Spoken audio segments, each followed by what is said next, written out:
En libertad, con Jano García. Damas y caballeros, ¿qué tal? ¿Cómo están? Sean bienvenidos a esta noche del 19 de septiembre de 2024. Se acumulan los escándalos y ya apenas nos sorprendemos. Hemos normalizado lo que es anormal. Y desgraciadamente esas imágenes que hemos conocido de Edmundo González en la Embajada Española, rodeado de Delcy Rodríguez, también de su hermano Jorge Rodríguez, y no hay que ser muy listo para pensar que hay otro tercer Rodríguez, en este caso José Luis Rodríguez Zapatero, siendo extorsionado y chantajeado, haciéndole firmar un documento a Edmundo González en el que reconocía los resultados de las elecciones que, claro, había dicho el Tribunal Supremo venezolano, el de Maduro. O si no, no le dejaban salir del país. Insisto, esto en la Embajada Española. ¿Se acuerdan que nos dijeron, no, hombre, no, aquí no ha habido ningún tipo de negociación? Ya sabemos que Delcy Rodríguez se pasea por territorio español como le da la gana. No es la primera vez. Ya lo hizo, en Barajas. Pero que se meta en territorio español, porque la Embajada Española es territorio español, y se dediquen a coaccionar a Edmundo, diciéndole, o firmas esto o no sales del país, eso evidentemente lo tenía que conocer el gobierno español y, por supuesto, ese ser infame que algún día, porque al final el bien siempre triunfa, y se sabrá cuánto dinero ha recibido José Luis Rodríguez Zapatero para hacer estos favores. Ahí estaban los tres Rodríguez. Esto es lo que ha explicado Edmundo González tras la publicación de esas imágenes. Estando en la residencia del embajador de España, el presidente de la Asamblea Nacional, Jorge Rodríguez, y la vicepresidenta de la República, Delcy Rodríguez, se presentaron con un documento que tendría que refrendar para permitir mi salida del país. En otras palabras, o firmaba o me atenía a las consecuencias. Esa coacción y ese chantaje se realizó en la Embajada Española. González Pons ha dicho que, esto es evidente, que lo que hace es que España sea cómplice. No hace falta ser muy listo. Si esos dos tipos entran en la Embajada Española, es porque les dejan entrar.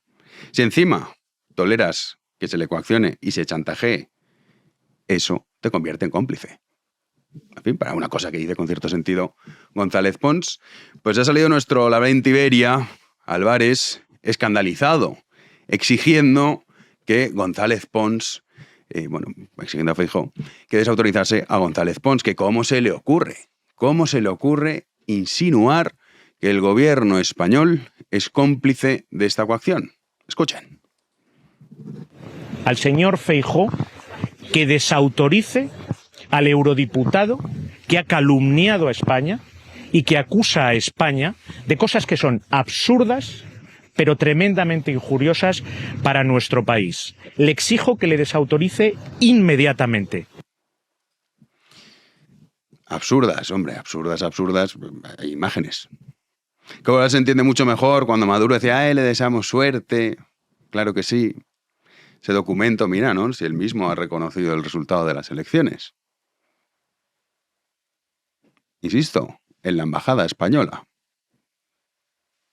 Si el ministro no sabía que eso estaba ocurriendo, debe dimitir.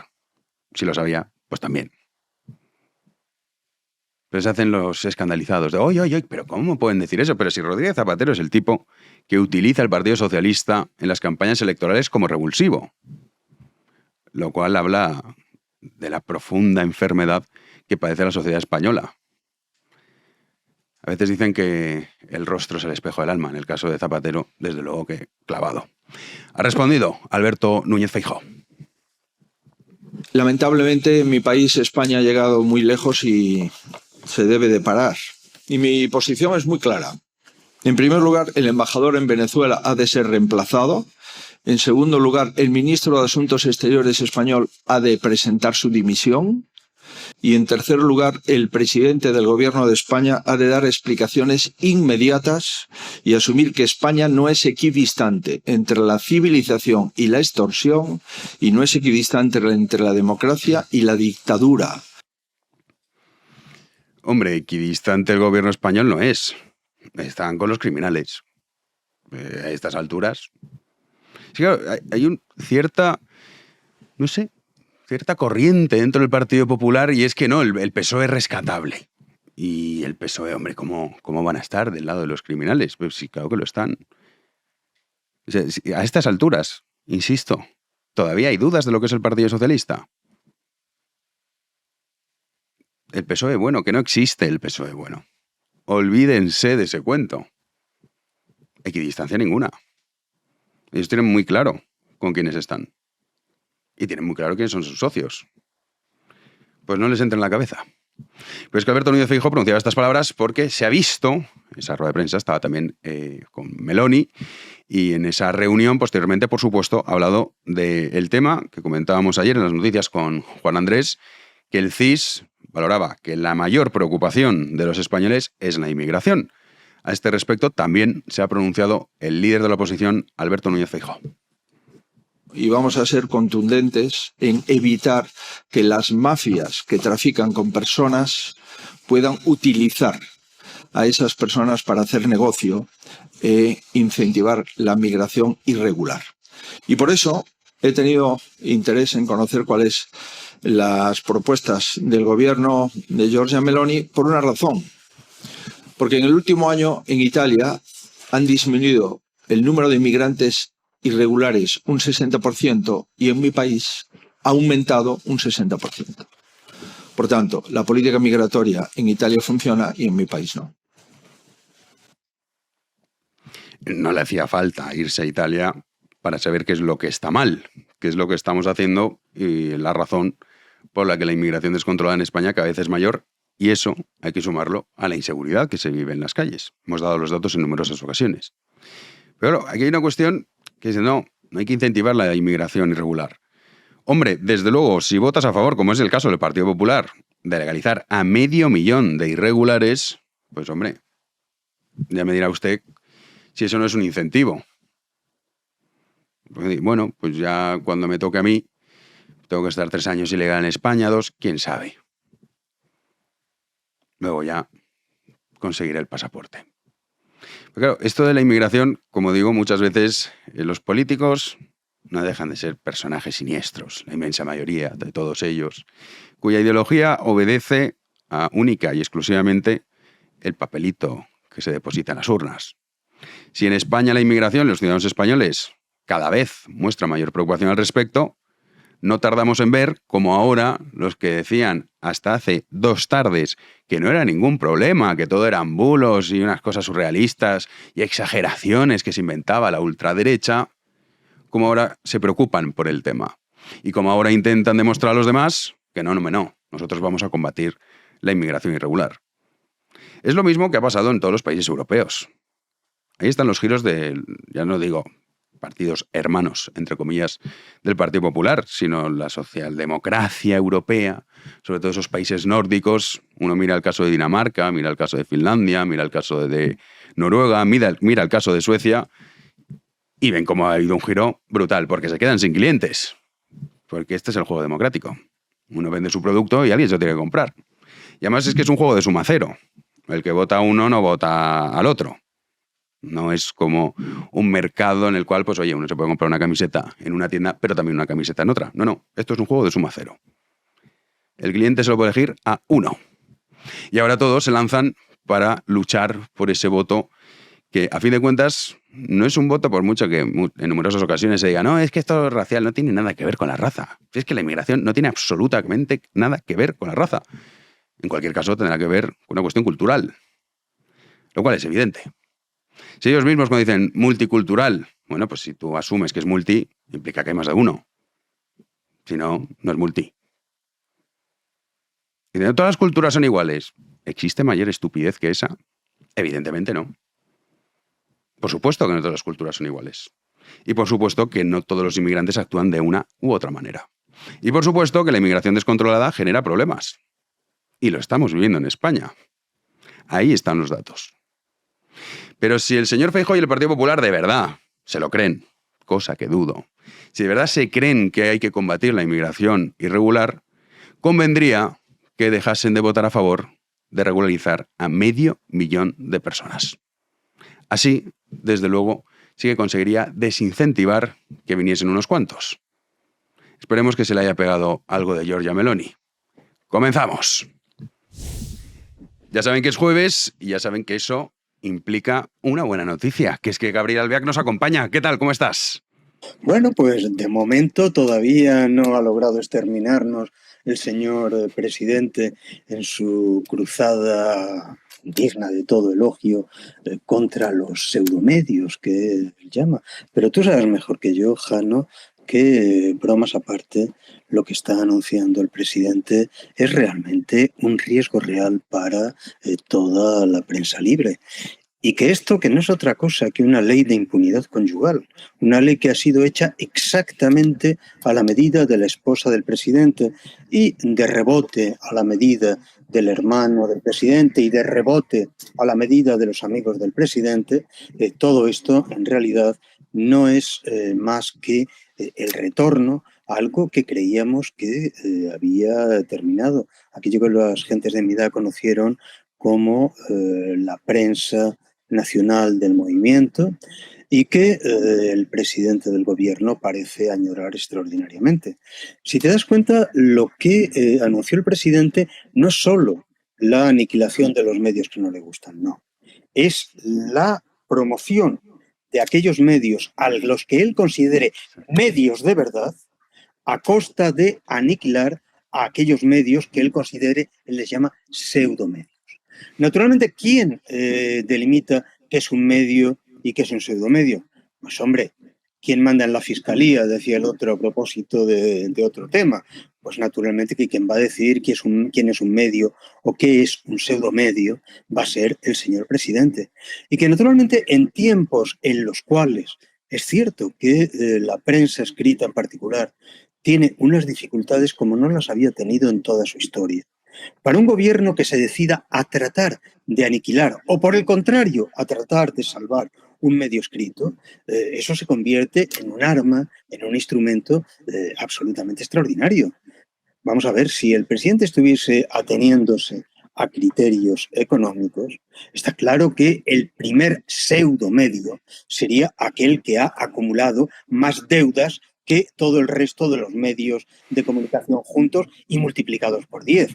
Pero vamos a ver, es que el medio oficial del gobierno, eso que un día fue un periódico independiente de la mañana y que hoy es exclusivamente un BOE que no llega a la altura de una hoja parroquial, eso, naturalmente, digo, con todas sus deudas, es aquello que el gobierno salvará al coste que sea necesario y pagando la cantidad de ayudas, la cantidad de subvenciones que sean necesarias. Ahora bien, ¿quién va a ser aniquilado? Pues vamos a ver, el señor Sánchez acude con la cuarta de que lo que hay que aniquilar es a los forjadores de falsas noticias.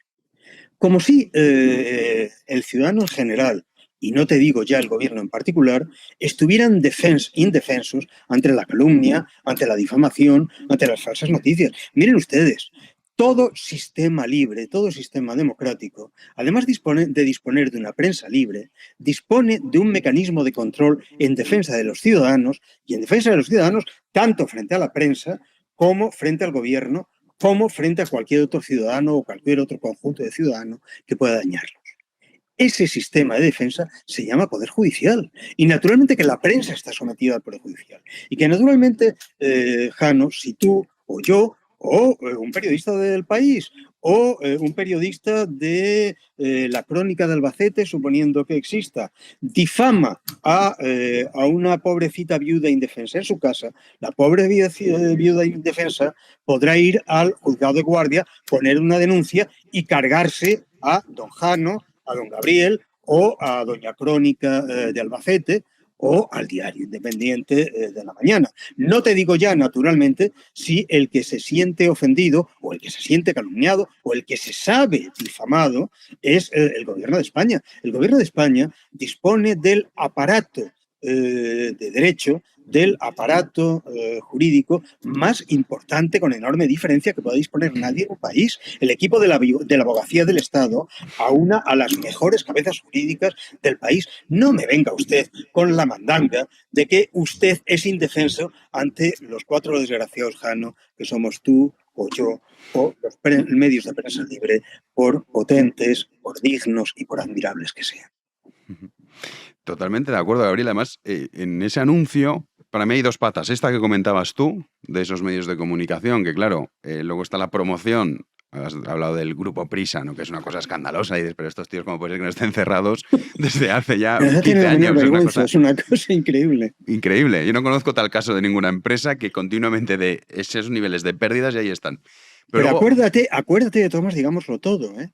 ¿Quién salvó al grupo Prisa y al diario El País de que los bancos ejecutaran la imposible deuda que habían adquirido? ¿Quién los salvó de esa ejecución? Sí, el Partido Pues Popular. lo salvó la vicepresidenta del gobierno de Mariano Rajoy, que les pidió que no intervinieran porque el diario El País era una institución nacional. Tú y yo no somos instituciones nacionales, Jano, así que nos pueden borrar cuando quieran. Tampoco queremos eso. Pues sí, eso es cierto. Qué pesadez ser eso, ¿verdad? La fusión para que La Sexta también en su momento también no desapareciese. En fin, muchas cosas. Pero luego hay otra pata que también parece que es muy relevante, que esta es la que anunció Bolaños, con esa vocecita, ese tono que siempre utiliza él, que es la cuestión de los delitos de odio. Y ahí viene la segunda parte. Claro, cuando uno habla de delitos de odio, primero, ¿quién va a determinar lo que es un delito de odio? Y segundo, el que lo determina, digamos, el árbitro, si es el gobierno, sabemos qué es lo que va a decir. No, es que esto es un delito de odio porque estás criticando, pues no sé, la inmigración descontrolada, entonces estás atentando a los sentimientos religiosos de no sé quién, o estás haciendo comentarios que pueden ser considerados racistas, o incluso si insinúas que la mujer del presidente del gobierno, su hermano, también se puede considerar un delito de odio, o criticar la ley integral de violencia de género puede ser un delito de odio contra las mujeres. O sea, entramos en un mundo muy perverso. En un mundo absolutamente subjetivo. Yo, Jano, siempre juzgué, y creo que lo he escribir varias veces, que tipificar un tipo penal como delito de odio es un disparate descomunal, porque supone utilizar una categoría de orden moral para transferirla automáticamente al ámbito del derecho. Y eso genera siempre ambigüedades imposibles. La pasión, que es el odio, porque el odio es una pasión, es algo que corresponde al ámbito de los afectos humanos, no es una categoría penal. Y el odio no es en principio ni legal, ni ilegal, ni legítimo, ni ilegítimo. Es un sentimiento, es un afecto subjetivo tan inevitable como pueda ser el amor, como pueda ser el deseo, como pueda ser el asco. Tú no puedes tipificar un delito de asco. Tú no puedes tipificar un delito de amor. Tú no puedes tipificar un delito de deseo o un delito de odio. Lo que puedes tipificar son las consecuencias de orden penal que el amor, el deseo, el rencor o el odio puedan generar. Pero el odio, en tanto que tal, es una pasión subjetiva. Naturalmente que yo puedo odiar a la araña que se está paseando por encima de mi sillón, pero si alguien me viene a decir que eso es un delito, le diré que está loco como una cabra. Naturalmente que yo puedo odiar lo que hicieron los nazis en la Centroeuropa de los años 30-40, pero si alguien me viene a decir que eso es un delito, está loco. O sea, en todo caso me puedo decir, mire, eso es una pasión subjetiva suya que yo comparto o no comparto. Yo creo que haber tipificado eso en los términos de un código penal es un disparate absoluto. Pues sí, Gabriel, pero me temo que vivimos en el disparate continuo. Vivimos en un disparate extremadamente peligroso y vamos surfeando el disparate como si no quisiésemos enterarnos de que ese disparate puede tragársenos a todos un día. Nosotros de momento, hasta que nos lo permitan, y si nos cierran ya buscaremos la manera de emitir. Ya buscaremos. Volveremos a la somos pequeñitos, nos colamos por cualquier sitio. Sí, claro, porque Internet, luego ya sabes, las cosas, estas VPN y tal. O sea que... No sé tantas cosas, pero bueno, sé que existen. El enlace te llegará igual para conectarte. Así que nada, lo contaremos. Mil gracias, Gabriel, por habernos atendido. Muchas gracias a ti, Jano. Un abrazo muy fuerte. Un fuerte abrazo. Nosotros nos vamos a las noticias.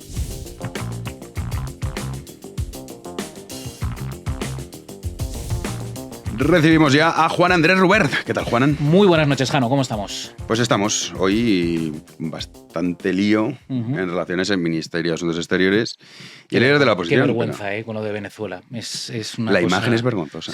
Sí, porque se supone que España debería encabezar todos estos asuntos con determinación, con firmeza, y no, nos esperamos a lo que diga Europa, tal y cual, y al final estamos haciendo el ridículo. Tremendo. Que es lo nuestro últimamente, me temo. Se nos da bien. El gobierno de Sánchez se le da bien hacer estas cosas. Aunque la Eurocámara hoy finalmente ya ha decidido que bueno, que sí, que venga, va, que sí que es el presidente legítimo de Venezuela. Claro, a falta de que lo haga España, pues lo hace también España, digo, el gobierno de España, porque el Parlamento sí que lo ha reconocido, aquí el Congreso de los Diputados. Ahora ha sido el turno de la Eurocámara, que ha reconocido a Edmundo González como presidente legítimo de Venezuela. Es un texto no vinculante, como bien saben, pero un reconocimiento que deja una vez más en evidencia al sanchismo, al gobierno del Partido Socialista. Todo ello porque ha contado con el voto en contra también en Europa, en contra de los socialdemócratas, grupo al que pertenece el Partido Socialista. El propio González, Edmundo González, ha dado las gracias una vez más por este reconocimiento a través de un vídeo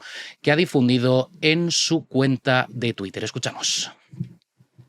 Los venezolanos queremos lo mismo que los europeos han logrado alcanzar en nuestro tiempo: vivir en libertad y democracia bajo un Estado de Derecho.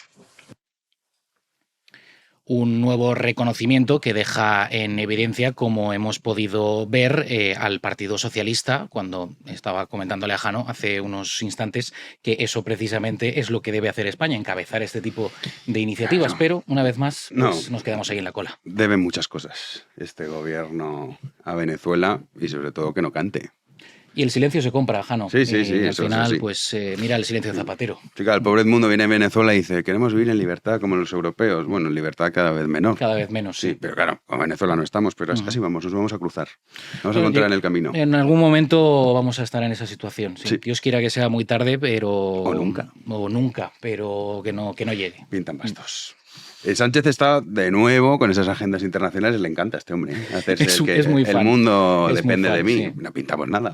Absolutamente nada. Y en los sitios en los que pintamos, que son pocos, que es especialmente Hispanoamérica, pues nos dedicamos a apoyar al criminal, claro. Exacto. Que es nuestro. A falta de apoyar de manera explícita a Edmundo González, pues bueno, hacemos alguna que otra performance, como por ejemplo la que ha tenido lugar esta misma mañana en Moncloa, donde Pedro Sánchez ha recibido a su homólogo, a Mahmoud Abbas, el presidente de Palestina, por primera vez tras reconocer España de manera oficial a Palestina como Estado. Le ha recibido, como decimos, en el Palacio de la Moncloa, en una intervención que ha sido breve, apenas unos 7-8 minutos, en la que Sánchez ha abordado la crisis en Oriente Próximo y ha insistido, de hecho, en la idea de que la única solución es la de los dos estados para que se solucione el problema en Oriente Próximo. Esto es lo que ha dicho Pedro Sánchez. Reclamando una vez más la necesidad, la urgencia de poner fin a la guerra en Gaza de forma inmediata. La comunidad internacional y Europa no podemos permanecer impasibles ante el sufrimiento de miles y miles de personas inocentes, mujeres y niños fundamentalmente. No podemos convivir con la muerte, con la destrucción, y no debemos normalizar la violencia. Bueno, pues ahí tienen las declaraciones de Pedro Sánchez. El mismo día que votan en contra de reconocer a Edmundo. Es que es todo surrealista. Yo, ¿qué quieres que te diga, Jano? Es espectacular. O sea, ponerse muy digno con este asunto. Es y luego increíble, en es Venezuela, increíble. que tienes muchos más vínculos, que deberías, pues eso, lo que estábamos comentando. Lo que es maravilloso, dice la comunidad internacional, no podemos... Es él, la comunidad internacional. Claro, él encabeza absolutamente todo. Su mujer es la democracia y él es la comunidad internacional.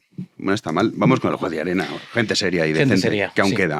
Aún queda, sí, porque el juez de Arena, el juez Pablo Llarena, ve un posible delito en la no detención de Carles Puigdemont. El juez del Tribunal Supremo ha enviado a los juzgados de Barcelona los informes de la policía sobre la entrada en España y posterior huida de Carles Puigdemont. El expresidente catalán, les recuerdo, llegó el pasado mes de agosto sin ser detenido en una operación que fue surrealista. Y cree además este juez que pudo haberse cometido algún delito en esa omisión a la hora de detenerlo. detenerle. Aunque él no puede investigar estos hechos directamente, Llarena considera que no se puede descartar la implicación de más personas. De hecho, los informes señalan que hasta 3 personas podrían haber ayudado al prófugo a salir de nuevo de España, Jano. Marlaska, entre ellos.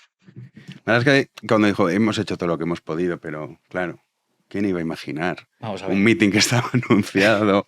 Luego la operación Jaula. Sí, o sea, es que era todo una parafernalia. Sí, bueno, pero les da igual. Dicen, bueno, contamos esto ya. O sea, aquí que te pueden controlar con cualquier dispositivo, con cualquier cosa. Es verdad que no tenemos aquí el Mossad, ¿no? Pero si quieren saber algo de ti, se enteran. Y me estás diciendo que no sabían en ningún momento por dónde se podía ir Puigdemont, qué ruta siguió y teniéndolo ahí. Porque dio un meeting. Y que dio un meeting, claro. Es que encima, o sea, llega a España. Que dio un meeting. O sea, y en primera instancia, el control de las fronteras pertenece, la autoridad, la potestad, al Ministerio del Interior. O sea, me estás diciendo que no sabes quién entra y quién sale de tu país. Sí, no, estamos todos locos hablando de locura. Almeida se ha pronunciado respecto a Madrid 360 o CBE o como narices lo llamen ahora.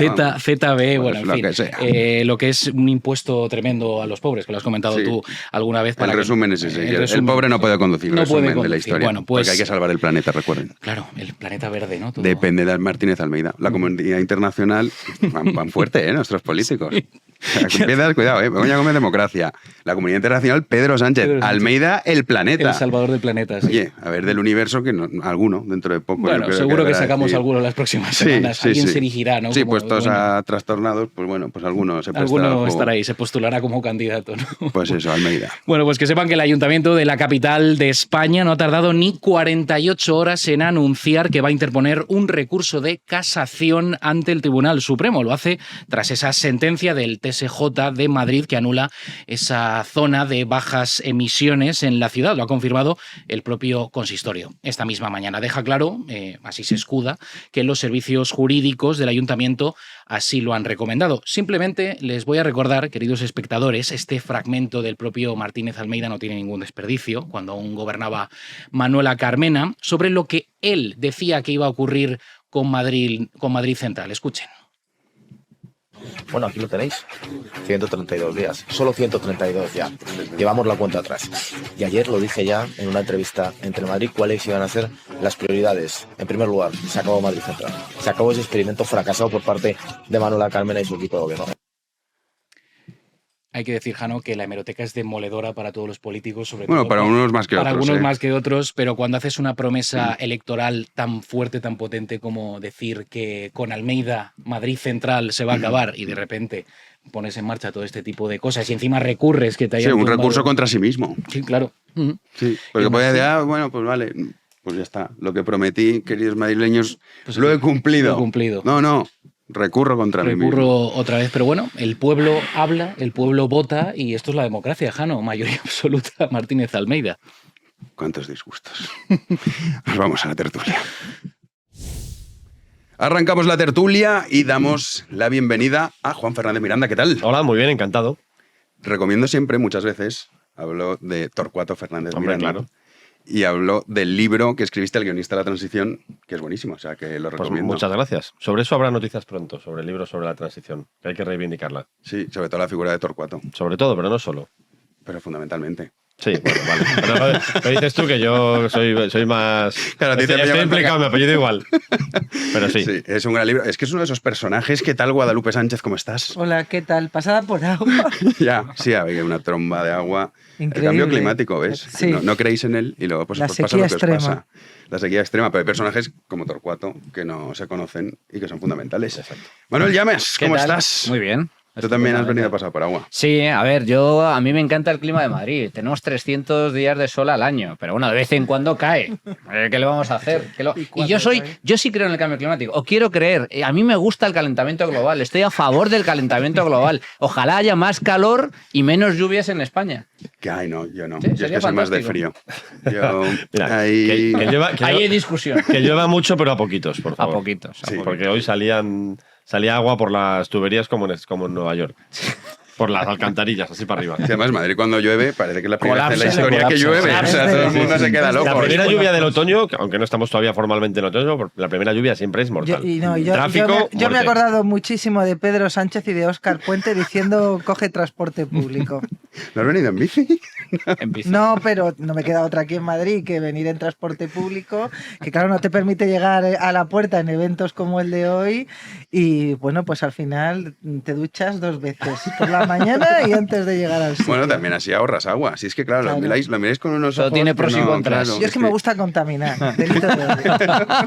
Luego hablamos de eso, de lo de los medios y de lo del delito de odio, que ya empieza a haber precedentes Sí. y hacia dónde nos estamos asomando. Pero la noticia del día de hoy es sin duda lo que ha ocurrido con Edmundo González, esa publicación de esas fotografías en las que estaban Delcy Rodríguez, Jorge Rodríguez, presumiblemente otro Rodríguez Zapatero, coaccionando diciendo o firmas este documento, que es que asumes que el resultado de las elecciones es el que ha dicho el Tribunal Supremo venezolano, o no te puedes ir del país.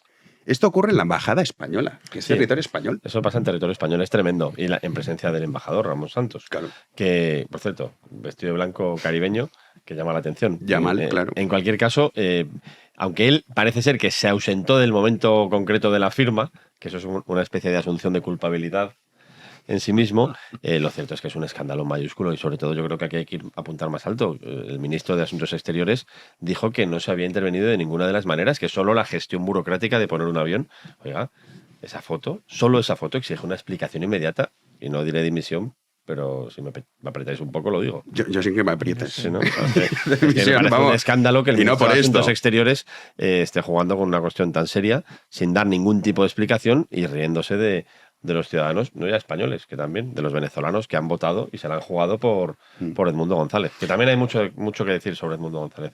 Pues di. No, hombre, pero que hablen los demás. No, bueno, pero sí está. Bueno, sí, yo es que creo que Edmundo González, coaccionado, salió de allí, pero aquí ha habido que apretarle para que... O sea, la coacción la ha interiorizado mucho. Y desde la oposición venezolana fuera de Caracas o fuera de Venezuela, que son 9 millones de personas, hay 100 países en el mundo con menos habitantes. O sea, estamos hablando de una cantidad de gente relevante. Se le está apretando mucho a Edmundo González primero para que salga, para que vaya a ver a los expresidentes, para que vaya a ver a Feijóo, a Aitor Esteban, etcétera, y también a Estrasburgo, donde no ha estado. Entonces parece que... Sí, hay un poco de descontento. Sí, hay y la oposición venezolana necesita 2 cosas por encima de todo. Unidad, que costó mucho conseguirla. Se consiguió a pesar de los intentos de apartar a María Corina Machado, etcétera. Unidad y mantener alta la moral. Y yo no sé si Edmundo González en esta segunda parte, está teniendo la actitud correcta. No.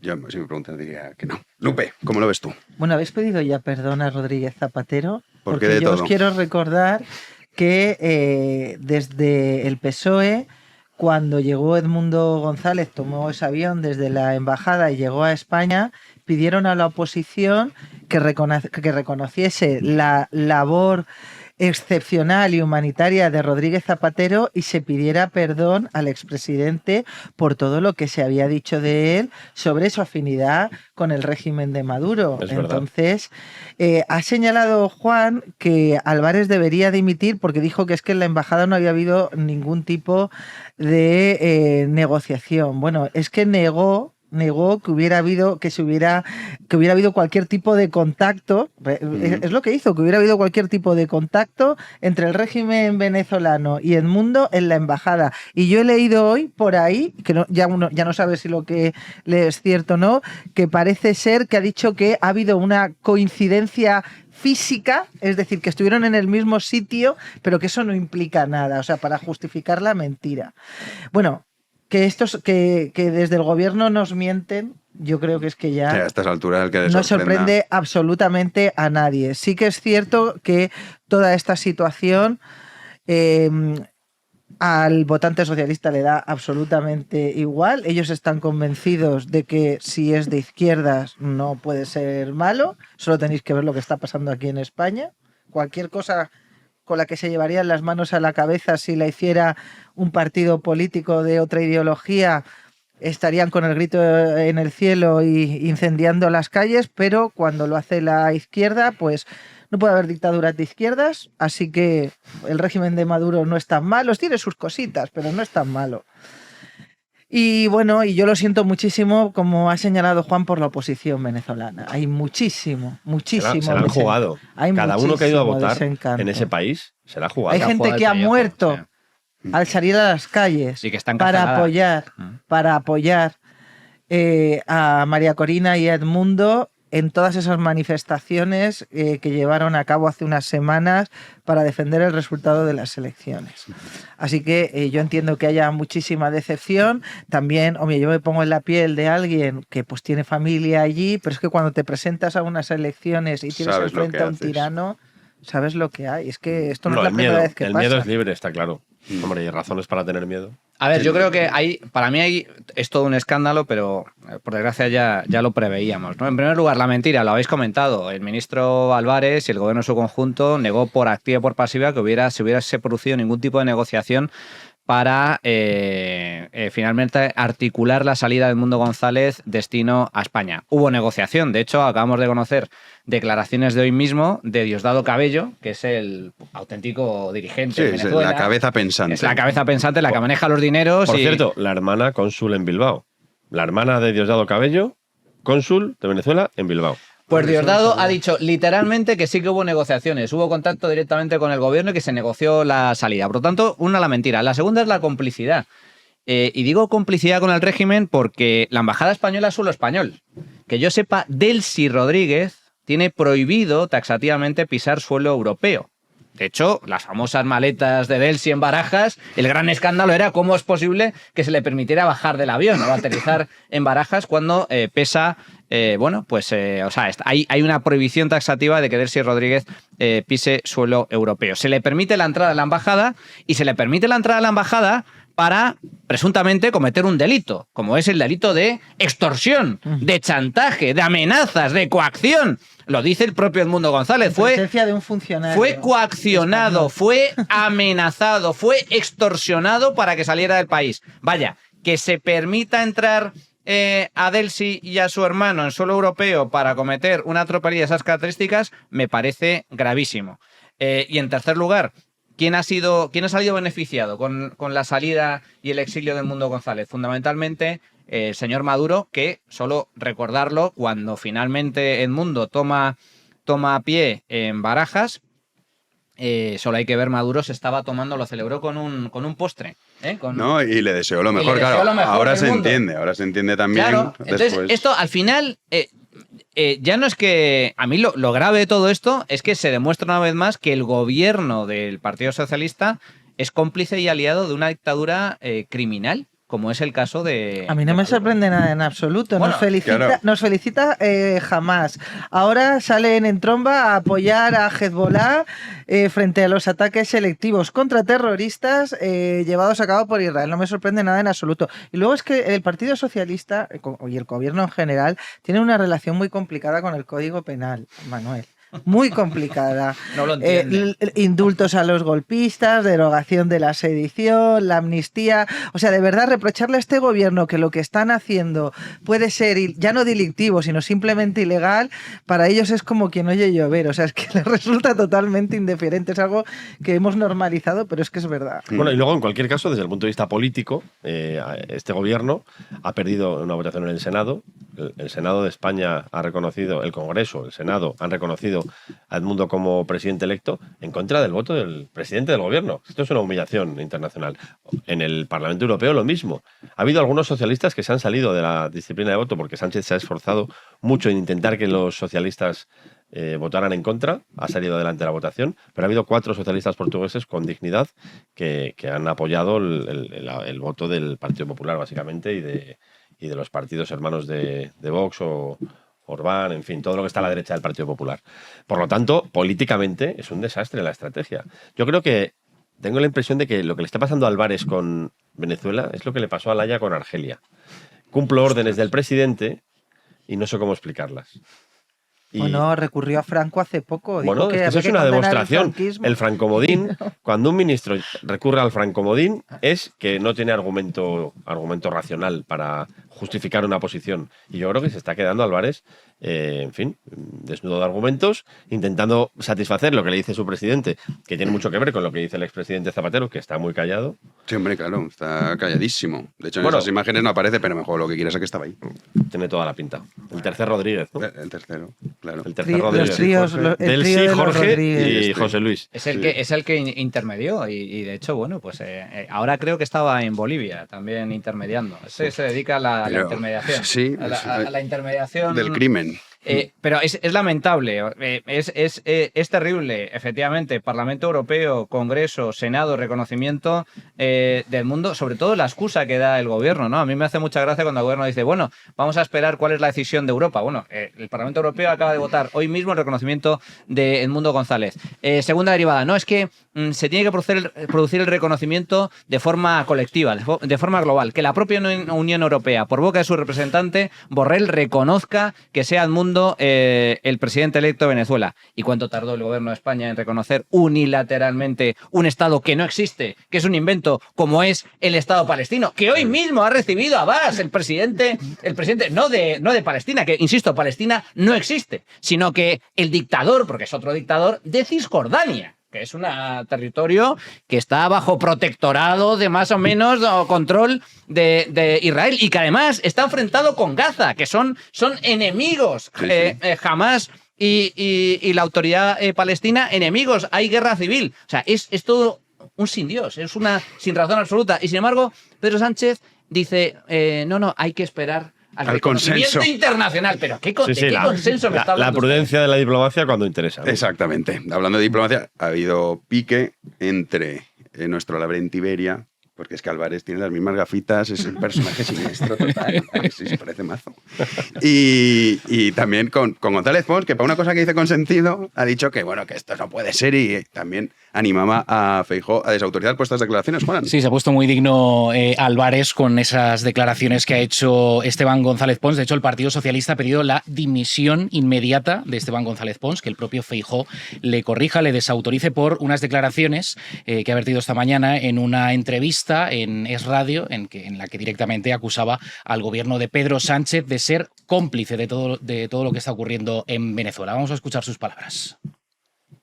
Más allá de ver cómo se chantajea a una persona en directo para descabezar a la oposición, lo que con ese vídeo queda claro es la complicidad del gobierno de España, de nuestro gobierno, de nuestra representación. España implicada en la operación de convertir a Maduro en dictador por más tiempo, por un tiempo indeterminado, que es como están los dictadores.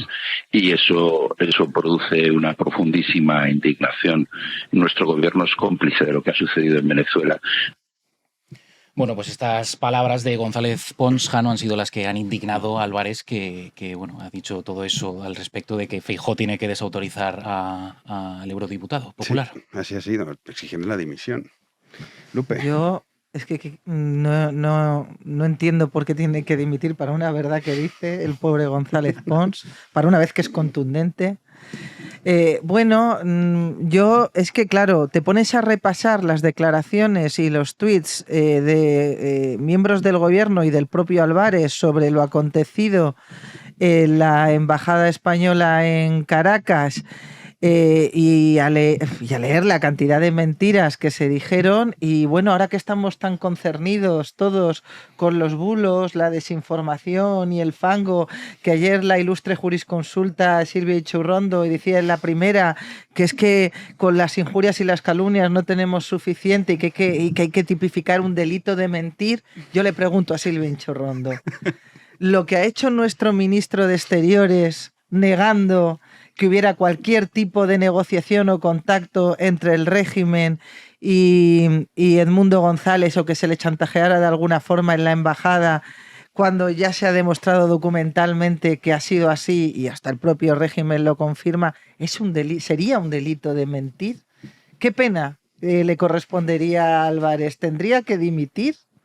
¿O aquí mentira solo es lo que dice la oposición y cualquier opinión que moleste al gobierno? Yo creo que van por ahí los tiros, ¿eh? Yo creo que sí, que al final va a ser eso, Manu. Estamos en el declive absoluto del Estado de Derecho, Guadalupe, y tú conoces bien. O sea, aquí hay algo que es una aberración que se llama delito de autor.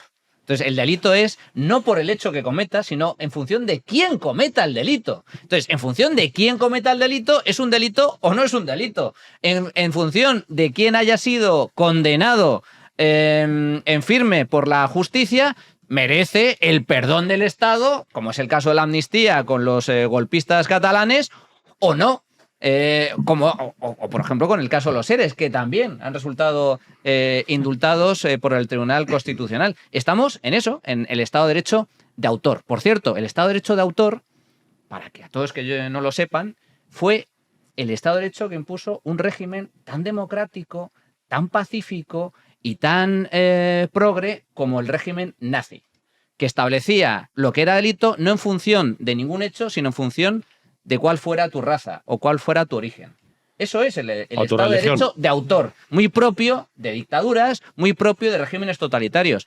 Yo lo siento mucho, España formalmente sigue siendo una democracia. Gracias a Dios, este gobierno no ha logrado tumbar el último pilar, o los dos últimos pilares que quedan de la estructura democrática de este país, que configuran el Estado de Derecho, que son la corona y la justicia. Porque gracias a eso, en el último segundo se ha salvado, al menos, veremos cómo el tema del Consejo General del Poder Judicial. Pero lo cierto es que el resto está en franca decadencia. Sí, yo creo, hagamos un repaso. Ejecutivo, no hay ningún tipo de disidencia interna. El Ejecutivo se resume en 4 personas.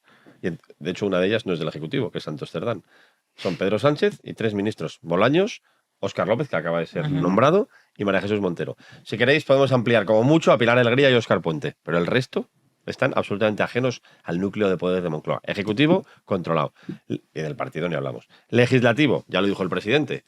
Vamos a gobernar sin el concurso del legislativo. Congreso, ¿qué es eso? Es una cosa que en sí mismo debería inhabilitarles. A mí me parece gravísimo. Y no fue un error, ¿eh? Porque algunos pueden pensar, ¡ay, se ha equivocado! No, lo tenía escrito. Fue un anticipo, porque lo que ha venido después en estas 2 semanas es derrota tras derrota en el Parlamento. La imagen de antes de ayer en el Congreso, en la ley que se votó y que decayó, esa imagen de Sánchez, María Jesús Montero y Yolanda Díaz es un poema, es un cuadro del Greco. O sea, es tremendo. Ejecutivo, legislativo, judicial, estoy de acuerdo. Por los pelos y por suerte. Y vamos a ver. Se ha salvado. Los veo muy optimistas. Yo sí soy optimista por una razón. Sí soy optimista por una razón. La amenaza era clara. Cambiar las mayorías para elegir los vocales del CGPJ de manera que hubiese una mayoría progresista que cambiara los 120 jueces y pico del Supremo y los colocara con un criterio ideológico. Y eso se ha salvado. Eso era el fin del Poder Judicial. Eso era el fin del tercer poder del Estado. Se ha salvado. Y yo tengo esperanza, y hay que decirlo, en que la presidenta del CGPJ del Supremo sepa soportar las presiones de Jueces para la Democracia y del gobierno, porque las va a tener. Y lo digo porque es miembro de Jueces para la Democracia, por eso lo digo. Pero yo que tengo esperanza en que lo haga, y creo que hay que decirlo para recordárselo todos los días, que su función es la que dijo en el breve, discurso del día de la apertura del año judicial. Hombre, en ese discurso estuvo firme, por lo menos. Estuvo bien. Si cumple eso, estará bien. Jueces para la Democracia y el gobierno van a presionar. Pero ella tiene la oportunidad de quedar como una magnífica presidenta del CGPJ si hace Salomón. Mitad para ti, mitad para mí. Es decir, venimos de una situación tan dramática que tiene fácil salir con prestigio. Por tanto, yo creo que en ese sentido hay que ser optimista, aunque vigilante. Y por último, y acabo, el cuarto poder, o como dicen los mal hablados, el cuarto joder, que somos los periodistas, porque estamos todo el día molestando. Que es nuestra función. Correcto. Bueno, es que esa es la función. El perro guardián. En las democracias es la prensa la que controla, critica y ataca al poder político. En las dictaduras es al revés. Es el poder político el que ataca, amenaza y controla a la prensa. Exacto. Pues ahí vamos a ver. Yo creo que el plan que ha presentado el gobierno, hoy publicamos en ABC, en la comisión que se va a montar de 6 ministerios, que empieza a funcionar dentro de un mes, cuando se apruebe. Esto es un decreto, borrador de decreto, que en principio se aprueba el martes que viene. En un mes ya hay una comisión interministerial, 6 ministerios, para controlar, si se cumple o no, un plan que va a 3 años vista. Entonces, ¿qué vas a controlar? ¿Lo que se va a aprobar en el 2027? No, vas a controlar otra cosa, que se llama los medios de comunicación. Por lo tanto, hay un intento de amordazarnos, es evidente. Y además, yo creo que no va a llegar a nada. Yo creo que no va a llegar a casi nada. Pero, espera, en la praxis, yo creo que en la praxis no va a llegar a un texto legislativo. Pero lo que busca ya lo ha conseguido. Pues que yo Lo creo que busca ¿sabes que es amedrentar a los anunciantes y eso amedrentar sí. a los periodistas, ya lo ha conseguido. Yo creo que vais, ¿sabes por dónde? Yo no me fijaría Pero no tanto creo que se vaya a en lo aprobar de- una ley en esa línea. Entre otras cosas porque no tiene apoyos ni a derecha ni a izquierda. Medios de comunicación quizás no. El tema está en los delitos de odio. Bueno, vale. Sí. Ahí es que ahora luego lo comentamos porque a mí me parece mucho peor. O sea, los medios de comunicación es una cosa escandalosa. Pero lo de los delitos de odio, ahí es donde está la trampa. Va a ir todo de la mano. Sí, va unido, va unido. Yo normalmente me suelo anticipar a lo que hacen. Y sueles acertar. Y suelo acertar, lamentablemente. Bueno, en relación al tema del judicial, yo siento no ser tan optimista porque ya no es simplemente por el hecho de que esta señora pertenezca a una asociación que es minoritaria, que está sobrerepresentada, que ha demostrado en no pocas ocasiones su sectarismo, negándose a firmar comunicados en defensa de otros jueces que estaban siendo señalados. Ha sido, por ejemplo, el caso de Peinado, pero muchísimos otros. Es que la clave, nos estamos enfocando mucho en el tema del Consejo General del Poder Judicial, que lo han tenido que salvar porque haya entrado en juego Europa y sobre todo la negociación por la amnistía. Es decir, les han dicho más o menos lo que se ha movido en la Comisión Europea, concretamente con el Comisario Europeo de Justicia, es: si no queréis que seamos muy contundentes con la amnistía, lo que no podéis hacer es meter mano al sistema de mayorías en el Poder Judicial. Si metéis mano al sistema de mayorías, no nos va a quedar otra que ser extremadamente contundentes con la amnistía, como la fueron con las de otros países, por ejemplo, con Rumanía. Pero la reforma de la justicia no se agota en el Consejo General del Poder Judicial. Hay una parte que estamos ignorando todos, que es el sistema de acceso a la judicatura, que es la reforma del sistema de oposición. Bueno, Podemos propuso que no, Llevan proponiéndolo, que no hubiera oposición. Llevan proponiéndolo Hay una propuesta mucho de Podemos tiempo. que es alucinante, que es aquí puede ser juez cualquiera.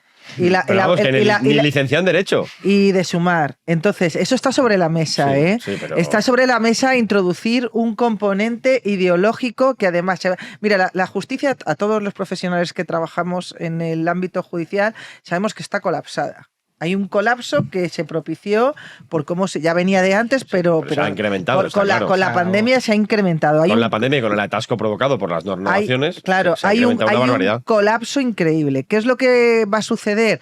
Que ese colapso va a justificar que se fomente algo parecido, si no lo mismo, a lo que es el cuarto turno. El cuarto turno es gente con una determinada trayectoria profesional, que no ha estudiado judicatura, que no es juez, para que la gente me entienda, pero pues que accede a una plaza.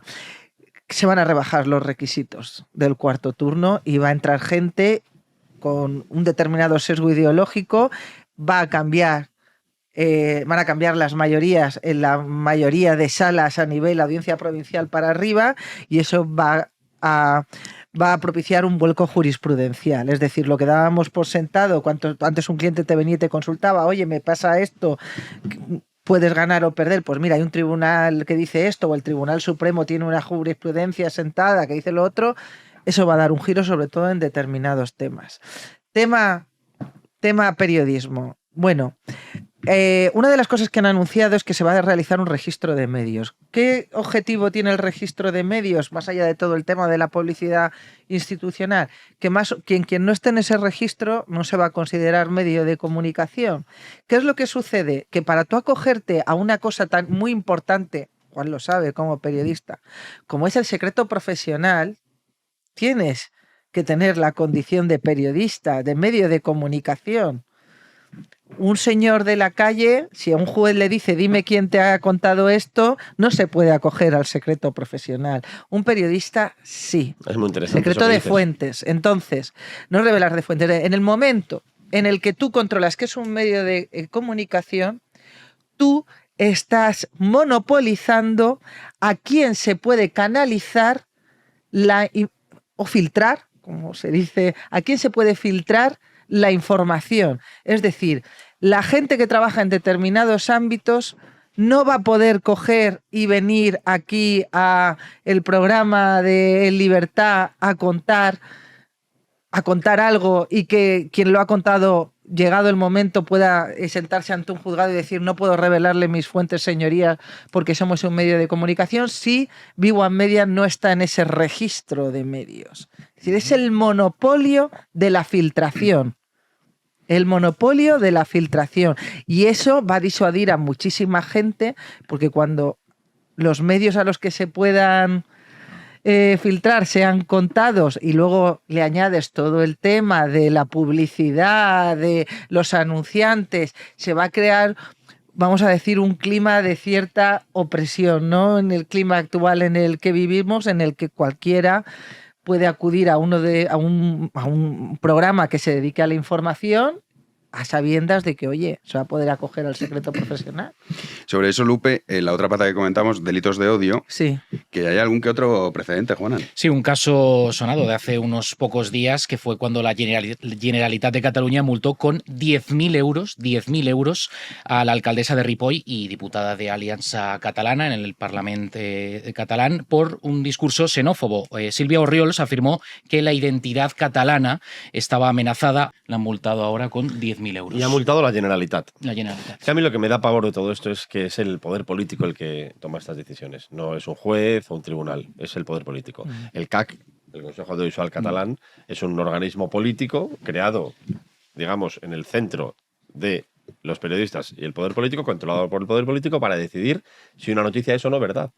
Y eso se decide en función de la mayoría parlamentaria. Pero vamos a ver. Yo, como punto de partida, quiero decir que para mí la mejor ley de prensa es la que no existe. Yo creo que ya tenemos suficiente regulación y no es un discurso anarcoliberal. Creo que pues tenemos... No pasa nada si lo es. Bueno, pero no lo es. Lo aplaudiría. No, porque para eso está Manuel. No, es un discurso de basta ya, dejen de meterse en nuestras cocinas. Los medios de comunicación ya decidimos quiénes son periodistas y quién no. Esta manía de los gobiernos de decir qué es medio de comunicación y quién es periodista no es más que un intervencionismo para controlar. Los medios de comunicación, cuando incorporamos a personas que no han estudiado periodismo a nuestras redacciones, estas personas van pasando filtros. Y al periodismo se puede llegar de muchas maneras, no solo desde la Facultad de Periodismo. Y hay excelentes casos de enormes periodistas en la historia de la humanidad, no solo en España, de periodistas que no han estudiado la carrera de periodismo, que yo, por cierto, estudié con gran esfuerzo. Y no es... Gran esfuerzo, y no es notarias. No es notarias. Gran esfuerzo. Pero al final esa intencionalidad de decidir quién es periodista y qué es medio de comunicación, efectivamente no busca más que un control, que una asfixia, que un ahogo y al final, a la postre, una censura, ¿no? Sí, sobre todo, y la autocensura, que también eso... Bueno, sobre eso da para varios programas. Claro, porque dices, bueno, si le han multado 10.000 euros... 10.000 euros, sí. Por decir algo que, oye, no ha dicho nada del otro mundo, pero es que además, o sea, hoy es esto, pero mañana será por decir, no, es que el Islam no sé qué, no, esto es delito de odio. Seguro que con los católicos no pasará nada. Sí, otra de las cosas que dijo fue que el Islam era incompatible con los valores de Occidente, en ese mismo discurso. Pero sí, lo dijo alguien del Islam. Mira, ese fenómeno que ha descrito Juan, de que sea la administración y no los tribunales los que impongan este tipo de multas, se llama huida del derecho penal. Vamos a ver, la libertad de expresión es uno de los pilares fundacionales de cualquier Estado liberal y democrático de derecho. Las restricciones a esa libertad, porque todo derecho tiene límites y eso lo sabemos, ningún derecho es absoluto, pero las restricciones a la libertad de expresión tienen que ser las mínimas, imprescindibles y siempre interpretadas de forma restrictiva, valga la redundancia, ¿de acuerdo? Entonces, ¿qué nos estamos encontrando?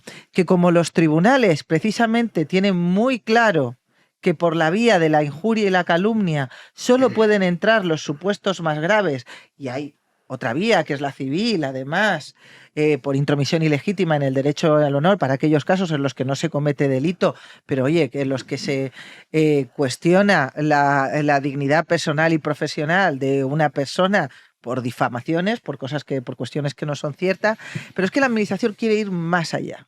Quiere ir muchísimo más allá. Quiere que se penalice la ofensa. La mera ofensa, no la difamación, que es distinto, sino la mera ofensa. Y entra además en abierta contradicción, porque tenemos por un lado este tipo de multas que imponen órganos de la administración por decir algo que tiene además un sustrato fáctico innegable, como es que el Islam es contrario a los valores occidentales. Y por otro lado, te están diciendo que van a aprovechar esta ley de censura de medios para introducir la derogación del delito de ofensa a los sentimientos religiosos. Que yo quiero entrar por ahí porque dicen, bueno, es que pues vas a poder criticar igual a los cristianos que a los musulmanes. Ay, no, amigo, esto no va a ser así. ¿Por qué? Porque a los inmigrantes musulmanes, a los musulmanes españoles, se les considera un colectivo minoritario. Y tenemos un tipo penal que colectivo es el artículo... vulnerable. Un colectivo minoritario vulnerable. Que es lo que decía que era el PSOE, con las protestas de cerrar. Lo intentó. Dijo, somos un colectivo vulnerable. Es un colectivo minoritario y vulnerable. ¿Qué es lo que sucede? Que cualquier manifestación que contra los cristianos no vaya a tener ningún tipo de repercusión porque se va a despenalizar, que a mí me parece bien, pero esa misma manifestación contra la religión islámica va a poder tener una respuesta bien por la vía penal, delito de odio, en función de la barra basada que digas, o bien por la vía administrativa, como le ha pasado a esta señora, que además es alcaldesa de un municipio catalán. Para flipar. O sea, que quien de verdad se haya creído que esto va de garantizar la libertad de expresión, bueno, no es así. Garantizar la libertad de expresión y proteger y mejorar la democracia, que tiene que tener bemoles la cosa. Sí, es que los nombres rimbombantes son... Bueno, es muy típico. Si dice democracia en el nombre, huye. Bueno, también Corea del Norte es una república democrática de Corea del Norte. Entonces... Para empezar, el tema del registro. El tema del registro a mí me parece gravísimo porque el registro además va a depender, en teoría, o en principio, de la CNMV, que como bien sabemos también es un órgano muy independiente. Y lleno de periodistas. Y muy neutral. Lleno de periodistas que ya difícilmente hacen el trabajo diligente en materia de lo que le corresponde, que es en materia de finanzas, como para hacer el trabajo de qué es un medio de comunicación o qué no. Esto tiene mucha importancia por lo que habéis comentado. Solo recibirán publicidad institucional los medios que estén registrados y que se consideren por el gobierno medios de comunicación. El tema del secreto profesional. Tercera, ¿en qué cabeza cabe que una multinacional que reparte, que son las grandes anunciantes de este país, junto con el gobierno, reparte cientos de millones de euros en publicidad, vaya a financiar un medio que no es medio de comunicación? Olvídate. O sea, no, olvídate. Entonces, esos medios que queden fuera quedan asfixiados. Y en segundo lugar, se establece el tema de las sanciones. Lo que ha dejado caer el gobierno es que va a mejorar el procedimiento, aunque no ha dicho cómo, para que los supuestos o presuntos delitos relacionados con el honor, con la privacidad de las personas, con las injurias, se resuelvan de forma más rápida y con sanciones más fuertes. Y eso abre la puerta a quitar este tipo de cuestiones del control judicial. Y efectivamente, ahí entramos en la sanción administrativa. Y eso tiene un nombre. Multas, lo han dicho. Tiene un nombre, se llama censura previa. La censura previa... Corrígeme si me equivoco, se la cargó Fraga. La censura previa se la cargó Fraga. La censura previa en el 66. Está prohibida por la Constitución. El artículo 20 de la Constitución establece que la libertad de expresión es un derecho fundamental, la libertad de prensa exactamente igual, y que en ningún caso... O sea, hay derecho a transmitir información veraz, lo reconoce la propia Constitución, no Pedro Sánchez. Información veraz y que en ningún caso se podrá establecer ningún tipo de censura previa. Sanciones administrativas, como las que está planteando, como las que planteó en su día el CAC, o las que está planteando ahora el gobierno para amedrentar a los periodistas, es censura previa. Hacia eso vamos. Lo contaremos, porque eso también daría para mucho debate. El tema de lo que pone la Constitución. Pues bueno, pues lo pone. ¿Y de quién depende la Constitución? Claro, al final es que ahí, claro, Torcuato lo hizo bien hasta que lo sacaron de la ecuación. Correcto. Y no, es verdad. Coño, bueno, es muy interesante el debate. Recomiendo que sujetemos el cubata. Recomiendo, lo subiré a Twitter, el debate en el Senado, en la Comisión Constitucional, sobre el artículo 2 de la Constitución, nacionalidades y regiones. Pues oye, súbelo. Debatazo. ¿Lo vas a subir en Twitter? Lo subo esta tarde y es un debate interesantísimo porque Torcuato lo que dijo fue que era un error empezar a conchavear con términos de distinto valor o distinto contenido en función de quién lo lee, ¿no? Nacionalidades, tal. En fin, es un debatazo. Sí, pues vale. Ya saben, pueden consultarlo en el Twitter de Juan. ¿Qué tal? Bueno, ¿qué tal me ha encantado. Me ha encantado, muy bien, encantado de venir. La cabeza, le voy a presentar otra vez. ¿Te estrenas hoy? No lo sabía. La próxima vez que venga... Sí, se estrena hoy. La próxima vez que no llueva tanto. Bueno, eso ya no depende. Es un programa de posibles, joder. Ya no depende de nosotros. Pero volverás por aquí. Por supuesto. Lupe, mil gracias. On Monday. Manu, te veo semana que viene. Sí, señor. ¿Qué nos traéis para Economía en Llamas? Hombre. Este sábado. Este sábado vamos a abordar algo que afecta a millones de conductores, que son las zonas de bajas emisiones del Ayuntamiento de Madrid, que han sido anuladas. Y aquí aplaudo una vez más a la justicia, anuladas por el Tribunal Superior de Justicia de Madrid. Ahora lo que muchos se preguntan, Lupe, es, oye, ¿las multas qué? ¿Me las van a devolver? o no? No, porque primero la sentencia no es firme. Hay un recurso. El principio de prudencia aconsejaría no seguir, ya no devolver las cobradas, pero por lo menos no seguir multando hasta que se resuelva el recurso por el Supremo. Pero es que Almeida ha cambiado de opinión. Sí, ha hecho un recurso contra sí mismo. Está recurriendo la propia campaña electoral. Es que es mucha pasta, ¿eh? Ya, 340 millones de euros. Pero oye, el argumento del Supremo... Yo he aportado. El argumento me vais a permitir un minuto para alabar el argumento del Tribunal Superior de Justicia de Madrid, porque están diciendo que es por una mera cuestión formal y no, es una cuestión sustantiva. Dice que no existe, que hay memoria económica, es decir, por supuesto que se hizo una memoria económica, pero que la memoria económica es insuficiente. ¿Por qué? Porque digamos que soslaya una cuestión fundamental, y es si esta medida es proporcional en el sentido de que expulsa de determinadas zonas de Madrid a aquellas personas con menos recursos económicos, a las personas más vulnerables. Es increíble cómo en nombre del medio ambiente se está implantando un nuevo tipo de elitismo, de clasismo. Sí. Y lo ha dicho un tribunal, que esto cuando lo decíamos, lo hemos dicho los demás, éramos malditos fascistas. No, pero la verdad es la verdad, lo digo un tribunal. Y es la verdad, es la verdad. Hay gente a la que una cantidad ingente de personas que viven en Madrid a las que se les está causando un perjuicio porque no pueden comprar uno de los vehículos que Almeida dice que tienen que conducirse para entrar en el centro de Madrid. Así es, por eso es denigrante. Bueno, Juanan, a ti también te despido porque vamos con la entrevista a García Gallardo, así que ya no te veo hasta el lunes. Hasta el lunes, no lo pases muy mal, ¿eh? No, te echaré en falta. El lunes estaremos aquí, si Dios quiere. Vamos con la entrevista con García Gallardo. Como les decía, hoy nos visita García Gallardo. ¿Qué tal? ¿Cómo estás? ¿Qué tal, Jano? Pues nada, encantado de estar aquí contigo en Madrid y nada, para charlar un rato lo que quieras. Porque claro, ahora ya no eres vicepresidente, entonces te has dignado a venir. Cuando eras vicepresidente en alguna ocasión lo intentamos, pero es verdad que estabas más liado. Estábamos mucho más liados, mucha presión de agenda institucional y ahora, pues oye, tenemos un poquito más de margen. ¿Cómo es tu vida post-vicepresidente de Castilla y León? Ahora vamos a hablar profundamente de Castilla y León, de muchas cosas que en realidad están relacionadas también con lo que pasa en España, pero ahora estás más tranquilo. ¿Cómo has visto esa ruptura del pacto con el Partido Popular?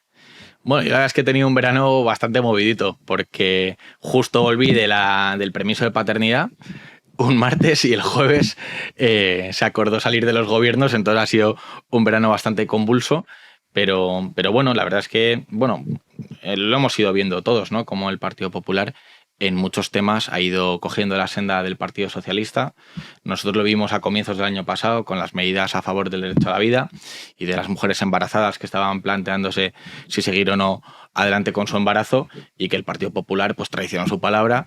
Luego lo hemos visto con la política inmigratoria, que nosotros teníamos un acuerdo específico para combatir a las mafias del tráfico ilegal de personas y para promover una inmigración legal y ordenada, y luego va nuestra consejera de Familia de la Junta de Castilla y León a votar lo mismo que el Partido Socialista a Tenerife, y hoy lo hemos visto con la memoria histórica. Es que parece que el Partido Popular no tiene remedio, Jano. ¿Qué ha pasado con el Partido Popular? En respecto a la memoria histórica no lo sé. Pues nada, te pongo al día muy rápido. Nosotros habíamos registrado en abril una ley de concordia, que oye, no era una ley perfecta, porque si fuera por nosotros pues hubiéramos derogado el decreto de memoria histórica que había en Castilla y León desde el año 2018, pero oye, después de un par de años de mucha negociación, punto por punto, hasta las comas, pues habíamos consensuado un texto con el Partido Popular, y hoy teníamos junta de portavoces porque por turno tocaba que la ley de concordia fuera ya a pleno. Y nada, pues resulta que el Partido Popular se ha intentado sacar unas de la manga que le ha salido fatal, que era decir que no, que faltaba un informe y demás, y lo que le ha dicho la Junta de Portavoces, que ese informe ya se había pedido, la mesa lo había rechazado y que tocaba que fuera pleno. Entonces el Partido Popular ha dicho que, oye, que si era eso, que entonces que la ley de concordia que le gustaba en abril, que en septiembre ya no le gusta. Y lo peor de todo es que al final se la va a tener que comer y va a ir la ley al próximo pleno. Y oye, ahí el Partido Popular tendrá que decidir qué quiere hacer, si seguir adelante con ella o si tumbarla con el Partido Socialista.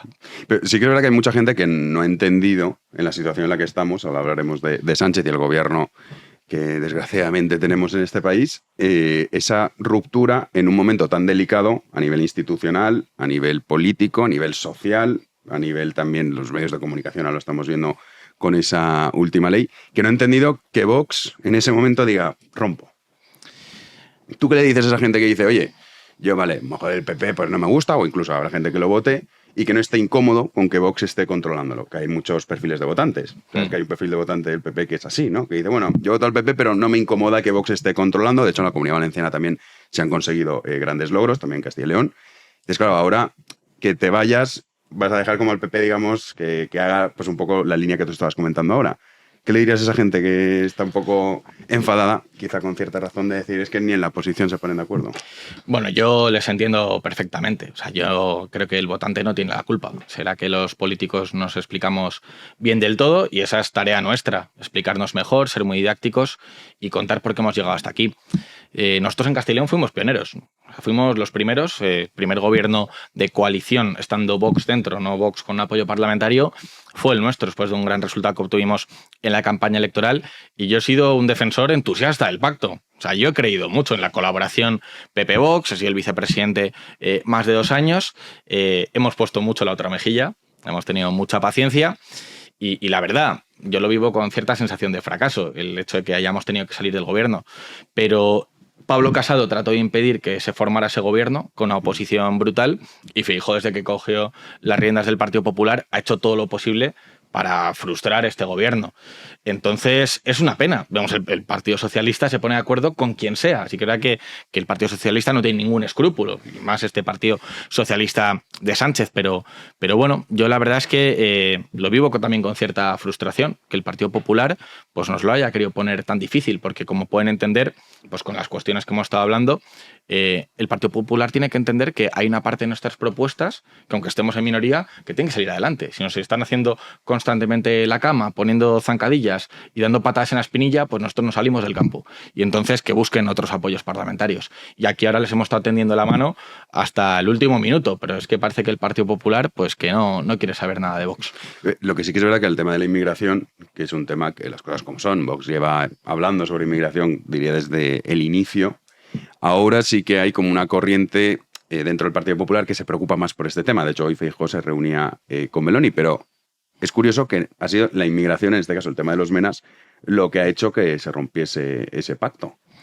Sí, de todas formas, con el Partido Popular hay que tener cuidado, porque son unos maestros del doble juego y del dicho al hecho hay un trecho. Entonces, ellos ahora, como saben que hay una parte muy grande de la población que tiene todas estas dudas sobre la inmigración ilegal y masiva, pues parece que se están recolocando.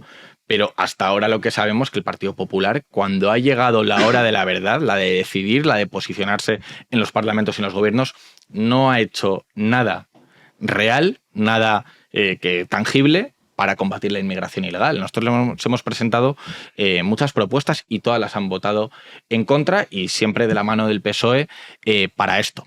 Y es que nosotros, mucha gente no lo entenderá y yo creo que tendremos que hacer un esfuerzo ingente, como he dicho antes, pero es que la inmigración es el gran tema de nuestra época, porque es que afecta a todo. Afecta a todo y además de manera irremediable, porque la economía, lo estamos viendo en Argentina, si se toman medidas adecuadas, se puede solucionar. La política, como estamos viendo en otros países, aunque lleve una deriva negativa durante un tiempo, se puede rectificar. La demografía es muy complicado. Dile a un nieto de un marroquí que su padre ya nació en España, que se tiene que ir porque ya no nos parece bien que esté aquí. Eso es muy difícil, muy difícil. No sé qué podremos hacer llegado el momento, pero es muy difícil. Entonces, es un tema muy delicado en el que los grandes partidos han estado gobernando a espaldas del pueblo, en el que se ha negado información, en el que ha habido protocolos que ha dicho a los medios de comunicación que no se podía informar sobre delitos cometidos por extranjeros. Y bueno, ahora lo que pasa es que el tema ha explotado, porque hay zonas en las que la situación ya es absolutamente insostenible. Vemos algunas ciudades del País Vasco, de Cataluña, de Murcia, Andalucía, Canarias está hasta arriba, y entonces, pues bueno, la gente ya está empezando a despertar. Incluso el CIS de Tezanos ya reconoce que la inmigración es la principal preocupación de los españoles y nosotros estamos para defenderlos. Has dicho una cosa que es verdad, que de hecho Francia, que va más avanzado, o países como Suecia, que están mucho más avanzados en temas de inmigración, que ya tienen pasaporte francés. Entonces, no, cometes un delito, que decías tú, y si comete un delito el nieto, tal, ¿a dónde lo echas? Es que ya es francés de facto. Que bueno, esto sería otro debate que ya se empieza a escuchar, que bueno, que quizá en algún momento habrá que ver si esto de la nacionalidad es para siempre o no. Pero claro, entramos en un mundo que es peligroso. Pero sobre la inmigración, teniendo en cuenta que eso es más complejo, porque una vez ya los tienes aquí con el pasaporte, dices, pues bueno, pues ya podríamos inventar, pero es más difícil. El tema de los menas o el tema de pues lo que vive Canarias, que vive una situación que es verdad que muchas veces no salen los medios de comunicación, pero los que están en Canarias te lo dicen, dices que esto es una locura. O Ceuta Melilla, dices, esto es una cosa impresionante. ¿Qué propone Vox? Porque muchas veces, no, la inmigración ilegal, mal, vale, bien, pero podemos estar de acuerdo. ¿Y cómo detienes eso? O sea, entiendo que no vas a ponerte a bombardear los cayucos. No, para nada. Hombre, lo que hay que hacer es defender las fronteras, que eso tiene un efecto disuasorio clarísimo. Si uno defiende las fronteras como Dios manda, pues ya no es lo mismo. Y luego lo que hay que hacer es dejar de poner alfombra roja a las mafias del tráfico ilegal de personas que se están apoyando en el buenismo de los europeos y de las organizaciones no gubernamentales para acabar con éxito su misión, que es la de que el señor que paga X euros, miles de euros normalmente, Sí, pues acabe, 5.000. sí, de eso se habla, acaben llegando a su destino. Y por eso todas las políticas de efecto llamada, todas las políticas sociales que al final muchas veces acaban llegando de manera más numerosa, incluso al menos proporcionalmente, a los extranjeros que a los nacionales, puede decir, oye, no. Aquí las ayudas sociales van a ir prioritariamente a los nacionales. Y además, usted, si lo que quiere es venir, tiene que venir con un contrato de trabajo, dominando nuestro idioma y con un compromiso de que va a respetar nuestra cultura. Eso ahora mismo no es lo que está sucediendo. Lo que estamos viendo es que llegan unos señores que tiran el pasaporte antes del control fronterizo, que se autoproclaman menores, a los que no se les hacen pruebas biométricas para examinar su edad, y que luego, Jano, que tienen un bigote más frondoso que el tuyo y que el mío. Sí, lo cual no es Entonces, difícil. En mi caso no es difícil, en el tuyo. No, pero bueno, bromas aparte que vienen, que a la hora Sí, de la que verdad, menas, pide buena ya vez. hemos visto algunas noticias en algunos medios de comunicación digitales que apuntan por esa vía, que claro, que como saben que cuando se trata o se considera que son menores se les da un tratamiento todavía más favorable, pues nada, pues se consideran menores. Y luego, claro, hay una cuestión que es la ley de asilo, que lo que hace es convertir la ley de extranjería en papel mojado. Si todos los que vienen dicen, oye, pido el asilo porque yo soy un perseguido político, porque vengo en una situación de guerra. Oiga, no, mire, es que en Marruecos y en Argelia no hay ninguna guerra. En Ucrania la hay, pero en Marruecos no. Entonces, hay que hacerse respetar, hay que ser un país serio y tener una política migratoria inteligente. Oye, luego no hay leyes infalibles y siempre se puede colar alguno, pero bueno, hay que tratar de mirarse en el espejo de países que funcionan, Estados Unidos, Australia. Ahora en Italia está viviendo un cambio sustancial con Meloni, el que está reduciendo drásticamente el número de inmigrantes ilegales, y habrá que aprender de los que lo están haciendo bien. Pero claro, aquí con Europa hemos topado, con la Unión Europea, que muchas veces las leyes, para que nos entendamos, que tenemos aquí son europeas. Otras tantas no, que el gobierno ya sabes que siempre dice, no, es que esto es una imposición de Europa, todo es una imposición de Europa. Realmente no es así, pero muchas de ellas sí que lo son. Es verdad que en Europa hay un movimiento, un auge, por decirlo de alguna manera, de partidos similares a Vox en el sentido, no tanto en términos económicos o sociales, que sí que hay más diferencias, en el sentido migratorio. Sin embargo, aquí en España, a pesar de lo que tú comentabas del CIS, que lo que nos demuestra es que vayan manipulándolo continuamente, porque claro, 15 puntos en 2 meses, eso quién se lo puede creer. En España Vox no ha conseguido obtener esos resultados. Quizás ¿por qué crees tú? ¿O porque Vox lo hace mal, lo explica mal? ¿O porque quizá en España, a pesar de que hay muchas regiones que sí que tienen ese problema, todavía no tenemos el problema como lo puede tener Francia, Italia, Suecia o estos países que llevan ya una tradición de inmigración mucho mayor? Bueno, aquí sí que es verdad que no todas las regiones tienen un nivel de presión migratoria igual ni equivalente. Vemos que algunas regiones costeras tienen muchísima inmigración ilegal y bueno, eso se ve con los datos, y otras pues no tienen tanta presión. Entonces, por ese lado se puede entender. Y luego vemos que hay situaciones como la de Alemania, que ha cambiado muchísimo en muy pocos años, o Suecia, que tuvo una oleada de supuestos refugiados enorme, en lo que el cambio se ha visto con muchísima más claridad. ¿Qué pasa? Muchos de los que entran por España pues van hacia arriba. Aquí, desde luego, no se quedan ni los ingenieros, ni los informáticos, ni muchas veces se queda pues justo lo que no necesitamos en muchos aspectos. Pero claro, lo que hay que intentar enseñar y a la sociedad española y alertar para que adopten una conciencia es que lo inteligente en la vida es aprender de los errores de los demás. Entonces, si ves lo que está pasando en Francia, pues pon tus vas a remojar. Y nosotros, desde luego, no queremos ser Francia. No queremos una Castilla y León de hijabs, no queremos una España islamizada y queremos un país reconocible. Oye, de que uno pase seguro por su barrio, que las chicas no tengan que pedir al autobús que les dejen la puerta de casa, porque si les deja un poquito lejos tienen miedo a pasar por determinadas zonas, como estamos viendo ya incluso en la ciudad de Valladolid, y eso es lo que hay que... Y es tarea nuestra, y probablemente tengamos que hacer algo autocrítica de que hasta ahora igual no hemos sido capaces de comunicarlo con tanto éxito como deberíamos. También esto ocurre, has hablado de demografía, que es verdad que a corto plazo tú no lo vives. O sea, el cambio demográfico no es de la noche a la mañana. De repente pasan 20 años y dices, no reconozco el país en el que he nacido. Eso también es un poco lo que pasa con el mundo rural. No tarda tanto en verse reflejado, pero las políticas verdes que adopta la Unión Europea, que yo sé que tú has estado mucho peleando por el mundo rural en Castilla y León. Claro, algunos, yo como urbanita, pues la verdad, bueno, el campo, sí, pero luego vas al supermercado aquí en la ciudad y dices, anda, pero ¿esto por qué cuesta tanto? Claro. ¿O por qué tenemos problemas para tener ciertos productos?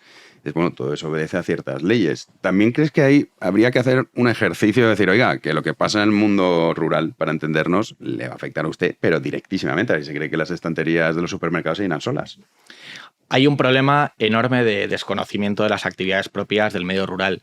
Hay una desconexión muy grande entre lo que se vive en las ciudades y lo que se vive en los pueblos. Antes era muy frecuente que uno, pues tu abuelo había sido agricultor o ganadero, o como mínimo había vivido en un pueblo desarrollando otra actividad. Ahora hay millones de españoles que ya no tienen un padre o un abuelo que ha vivido en el campo, que te ha podido transmitir la importancia de la caza para el equilibrio medioambiental, la importancia de gestionar los bosques para que no haya incendios forestales, y nosotros cuando hemos estado en el gobierno, hemos querido ir reduciendo esa brecha. Pero como pasa con el conocimiento de la historia, que se ha utilizado para manipular y para hacer el mal en muchas comunidades de España, aquí tenemos una tarea de décadas. Yo creo que hay que entrar de lleno en la educación para explicar a los niños eso, de dónde vienen los alimentos. Oye, que el muslo de pollo viene de un animal, no aparece en una nevera pues porque sí. Y la leche igual, no es que le des al play a una cosa y te salga un líquido blanco que es leche. O sea, eso tiene un proceso, igual que el vino. Oye, que hay que vendimiar, hay que despalillar, luego tiene un proceso de fermentación. Y yo creo que con eso daremos una nueva vida al mundo rural y daremos una nueva oportunidad, porque lo que vemos es, se ve en el tema de la vivienda, pues unos problemas gravísimos de los jóvenes para adquirir vivienda y para, con el sueldo que tienen en las ciudades, poder llevar una vida como la que merecen porque se han formado para ello.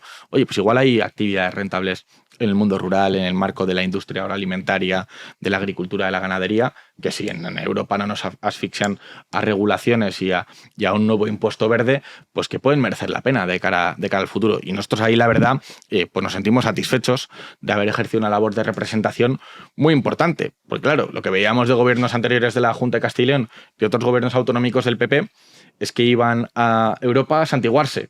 Iban a Europa a recibir instrucciones y a decir amén. Nosotros no, nosotros hemos ido a dar guerra. O sea, decir, oye, nuestro campo se está muriendo. Es que no hay relevo generacional. Y no lo hay. Oye, el que no sigue con una explotación ganadera de su padre y de su abuelo no es por gusto, es porque ve que su padre se mata a trabajar y que ya no recibe la rentabilidad que tenía antes. Si el campo se vuelve rentable, ya te digo que empiezan a cambiar las cosas. Hay cuestiones de estilo de vida y que a uno le guste más una cosa u otra, pero si hacemos que esas actividades del campo sean rentables, habrá relevo generacional. Y nosotros eso lo hemos defendido desde los gobiernos, lo hemos defendido en Valladolid, en Madrid y en Bruselas, y ahora lo vamos a seguir defendiendo en la oposición.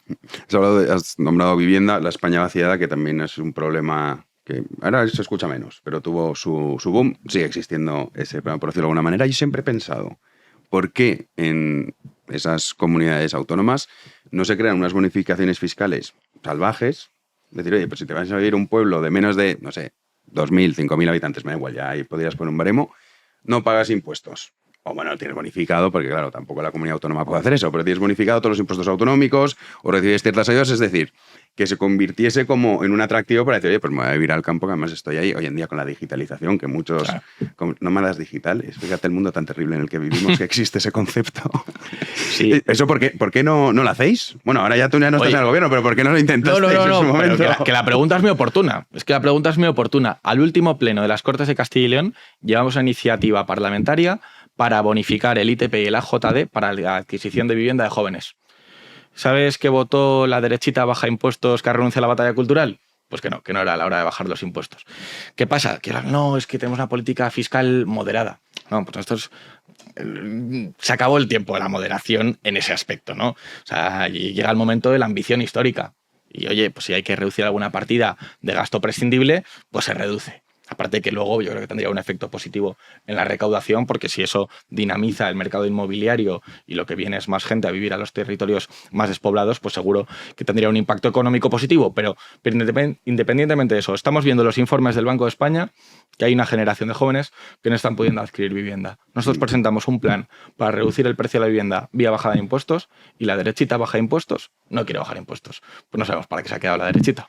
Es que yo creo que eso sí que se podría conseguir atraer gente. Sí, hay gente que se va a vivir a Irlanda por ese tema. Te vas a ir a un pueblo de Castilla y León que es maravilloso. Además llueve muchísimo menos que en Irlanda. Claro, come súper bien. En un pueblo de Castilla se está a gusto. Sí, no, hombre, luego el invierno es un poco más duro. Eso es verdad. El invierno es duro, pero bueno, la gastronomía es una maravilla, hay una calidad de vida estupenda y es el mejor sitio, yo creo que de España, vamos, yo siempre lo defendí así, para formar una familia. Porque la gente en Madrid lo tiene muy complicado para verse a la salida del trabajo, no sé cómo... unos horarios inagotables, y en Castilla y León pues la gente va a dejar a los niños al colegio, queda con la cuadrilla, el grupo de amigos a tomarse un vino después de trabajar.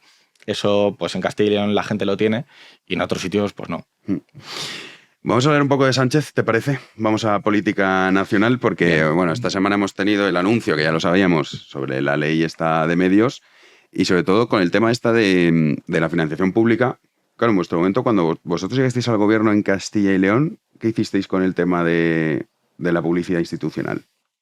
Bueno, nosotros en el primer ejercicio lo redujimos sustancialmente de lo que venía de gastar el anterior gobierno en coalición del Partido Popular y Ciudadanos, y ahí están los datos del año 2022. Pero nosotros lo que siempre hemos defendido es que hay una necesidad de que las corrientes de opinión sean libres. Y para que sean libres, los medios de comunicación tienen que ser rentables y no pueden depender únicamente las administraciones públicas, porque entonces, pues claro, el hambre se impone y es muy difícil. Entonces, oye, igual hay medidas que para conocer el tipo de financiación que tienen los medios de comunicación, pues son positivas en la transparencia, pero es que Sánchez, es que no te puedes creer nada, es que este hombre es una persona pues totalmente corrompida, sin ningún tipo de principio, está muy acostumbrada a mentir a todo el mundo, de mentir hasta el médico, entonces él lo reviste de un eufemismo de la calidad democrática, del derecho a la información, y lo que sabemos es que quiere amordazar a los medios de comunicación que le están dando guerra, porque están sacando información sobre su esposa, sobre su hermano, sobre sus ministros, que hay unos cuantos que son unos golfos. Entonces, yo creo que de Sánchez uno no se puede fiar nunca. ¿Cómo crees que va a evolucionar la legislatura? O sea, ya sé que tú estás en Castilla y León, pero a nivel nacional hemos visto que Junts está como un poco haciéndose aprieta pero no ahoga, ¿no? O sea, está ahí de, bueno, oye, que cuidado, que acuérdese que somos nosotros. El otro día le tumbó una derrota legislativa, dijeron, no, venga, vamos a votar a favor. Luego al final no votaron a favor. ¿Tú crees que va a durar Sánchez? Él ha dicho que va a durar hasta el final, pero ¿tú crees que eso va a ser posible? Hay un problema muy grave en España, que se ha ido viendo un deterioro progresivo del Estado de Derecho y de la calidad democrática en España. Entonces, lo que vivimos es una deriva autoritaria del gobierno, en el que cada vez hay menos contrapesos de todas las instituciones que veían ser independientes, que tenían que fiscalizar la actividad del gobierno y, en definitiva, pues velar porque en España haya un Estado de Derecho de verdad. Entonces es un problema, porque claro, el señor Sánchez no tiene apoyo parlamentario y se le están viendo las costuras los últimos días. pero es que va a hacer lo que sea con tal de mantener el poder. Lo que sea es lo que sea. Entonces, Junts a veces asoma la patita, a veces es marca, pero yo creo que luego son bastante cobardes. Porque a la hora de la verdad dicen, oye, Puigdemont hay que salvarle los muebles, hay que favorecer la impunidad de Puigdemont para que, a diferencia del resto de líderes, que luego les indultaron de una manera totalmente inaceptable, pero oye, pues que siguieron su proceso, ingresaron en prisión, estos no, estos van a hacer la estrategia del cobarde, que es, oye, pues seguir viviendo bajo las faldas del señor Sánchez siempre y cuando les mantengan sus privilegios y sigan en esa senda de darles impunidad. O sea, que tú crees que tenemos Sánchez para rato. O sea, no veréis que vayamos a ir a elecciones anticipadas. No tengo la bola de cristal, No, pero desde luego claro. sí, pero bueno, yo creo que va a hacer lo que sea. Lo que sea es lo que sea, con tal de mantenerse en el poder. Y yo creo que ya luego responsabilidad de los españoles, que él sienta una presión grande a nivel de medios de comunicación críticos, de las personas que estén en desacuerdo con sus políticas, con manifestaciones. Luego yo creo que nosotros humildemente estamos haciendo un muy buen trabajo en los juzgados, metiendo presión al gobierno con todas sus fechorías, y luego en los parlamentos, pues efectivamente, pues metiéndole mucha presión para que no salgan sus iniciativas políticas adelante. Hablando de medios de comunicación, luego te pregunto a ti personalmente cómo has vivido tú, porque tú has estado en el ojo del huracán en numerosas ocasiones. Sí, a mí me han dado fuerte. ¿Crees que los medios de comunicación, que esto muchas veces el entorno de Vox, ¿no?, lo suele decir, ¿no?, es que los medios de comunicación nos tratan mal o mienten sobre nuestras intenciones o nos intentan demonizar porque hemos dicho algo que realmente no es así? Entonces, cada 2x3, el que tenga Twitter y siga la cuenta de los partidos políticos, en Vox es muy habitual, que siempre ponen fake, y entonces acá pues que si el diario El Mundo, que si no sé qué, que si no sé cuántos. ¿Crees que los medios de comunicación tratan bien a Vox? Luego te pregunto a ti personalmente, pero a Vox, ¿crees que hay un problema ahí que dicen, no, es que no mienten porque somos molestos, que es lo que suelen decir, o por el contrario es que a veces sois torpes? Bueno, a ver, yo supongo que habrá un poquito de todo, o sea, tampoco se puede decir una cosa así de manera categórica, pero bueno, yo creo que es evidente que se nos ha tratado muy mal, se nos ha tratado de deshumanizar, se nos ha deslegitimado todas las etiquetas estas de ultras y tal, que a nosotros pues nos dan bastante igual, pero bueno, al final te alejan de mucha gente que luego le vas preguntando individualmente por las propuestas de Vox y le parecen bien, pero luego te sacan una foto terrible en la que sales muy enfadado y te dicen que eres ultraderecha y luego les asusta y entonces no recibes el apoyo. Yo creo que hay que vivir la relación con los medios con naturalidad, aceptando que la política es una cosa para mayores y el que lloradito se viene de casa, y a partir de ahí, claro, que tampoco los medios luego sean llorones. Claro, algunos nos atizan, pues si luego nosotros nos defendemos y también pues le señalamos y decimos, oiga, que usted vive del PSOE, pues que no se rasguen las vestiduras, cuando además en muchos casos es cierto. Entonces yo creo que hay que vivirlo con naturalidad y bueno, eso sí, pues oye, pues todo lo que sea que haya medios pues como este, yo creo que con un nivel de participantes muy alto y que yo creo que no os casáis con nadie, a veces sois críticos con Vox, a veces celebráis algunas de nuestras iniciativas, pues eso es lo que yo creo que necesita España. Sí, que intentamos atizar a todos. Sí. El otro día celebramos lo de Madrid Central. Hombre, es que ha sido una maravilla. Sí, a ver qué pasa luego con el recurso. Eso sí. ¿Y tú personalmente cómo lo has vivido? Pues claro, o sea, dices, ahora estoy más tranquilo. Claro, Sí. no estás tanto en el ojo del huracán, pero sí que ha habido campañas. Hablabas antes del aborto, cuando hemos empezado la entrevista, esa fue bastante salvaje. Sí. Yo recuerdo que en la COPE, que yo con COPE me llevo bien, o sea, con ellos no tengo una mala relación, pero decía, pero estos tíos, que es la conferencia episcopal, que estaban en contra de una medida que es para intentar detener el número de abortos, que tuvo que llamar, es que no me acuerdo nunca el nombre, Don Luis Argüello llamó, el actual... Llamó para, el que es el actual, Sí. y llamó para decir, oye, o sea, que os recuerdo que esto es la COPE, o sea, que nosotros defendemos el derecho a la vida, y digo, pero vamos a ver, yo puedo comprender que cada uno tenga su línea editorial, lo puedo entender, pero se supone que tienes una serie de principios que independientemente de que los defienda, los apoyas. Ya, fue espectacular. ¿Cómo has vivido tú? ¿Cuál ha sido para ti la campaña que has dicho, joder? O sea, porque quizá no tú no tanto, pero la familia, que es que al final la familia uno no sufre solo piensa en mucho. la persona, pero es la familia lo que más sufre en realidad. Sí. A ti te puede dar igual, porque a mí me da igual lo que me digan, pero vamos, al final tienes un entorno que quizás sufre más. ¿Cómo has vivido tú eso? Ese caso particular fue surrealista, porque nosotros anunciamos las medidas y yo por la noche me conecto con la tertulia de 13TV y les cuento las medidas, que obviamente eran consensuadas con el Partido Popular. Yo las había presentado en una mesa en la que me acompañaba el portavoz del gobierno, que era el Partido Popular, y entonces, claro, mientras parecía que eso era algo consensuado, que realmente era lo era, pues oye, qué bien, información, alternativas, es la manera de, oye, de ir reduciendo el número de abortos y que, bueno, se vayan dando pasos en la dirección correcta. Igual no era una medida muy ambiciosa, pero bueno, yo creo que iba en la dirección correcta. Luego salen por la mañana Grupo Prisa, Borja Semper, desmarcándose la medida. Entonces, claro, ya la COPE cambia de línea editorial. Entonces, como ya es algo que incomoda al PP, la COPE se reacomoda. Eso fue alucinante. Yo creo que es inaceptable y bueno, pues yo me imagino que habrá muchos católicos sorprendidos con cómo funcionan los medios de la conferencia episcopal. Pero bueno, yo lo que he vivido pues ha sido brutal. O sea, mi campaña electoral, que yo venía de la nada. Yo es que no era ni miembro de un comité provincial. Yo era un afiliado de base que de la noche a la mañana salta a la primera línea. Trituraron mi vida personal. Las redes sociales cogieron el paleolítico. A ver, ay, es que dijo una vez no sé qué. O sea, una cosa totalmente absurda y ridícula. Y luego conmigo han ido a por todo. Y la deshumanización ha sido brutal. A mí me montaron una campaña fake diciendo que yo estaba en contra de las personas con discapacidad, cuando además era la única causa social, al margen de la política, con la que yo me he involucrado en mi vida, que he sido socio y secretario del patronato de una fundación de niños con problemas del espectro del autismo. Entonces, bueno, lo que pasa es que aprendes a vivir con ella. Al principio te afecta más, luego vas teniendo la piel más gruesa, dejas de leer determinadas cosas y lo malo es que siempre es tremendo. Siempre hay un correveidile que coge y te la manda, ¿no? Yo, mira, que no quiero leer estos del diario.es o El País, que bueno, pues siempre van a sacar punta o incluso a inventarse cosas, pero siempre viene alguien y te dice, oye, mira lo que han dicho estos. Pero bueno, oye, yo creo que hay que vivirlo con naturalidad, es parte del juego. Y nada, a nosotros que nos sigan atizando, que vamos a seguir donde estamos. O sea, a pesar de estas guerras sucias, aún te quedan ganas para seguir en política. A mí es que me da un asco, macho. O sea, hay gente que os envidia, que dicen, ay, mira lo que ganan. Dios, una vida repugnante. O sea, vamos.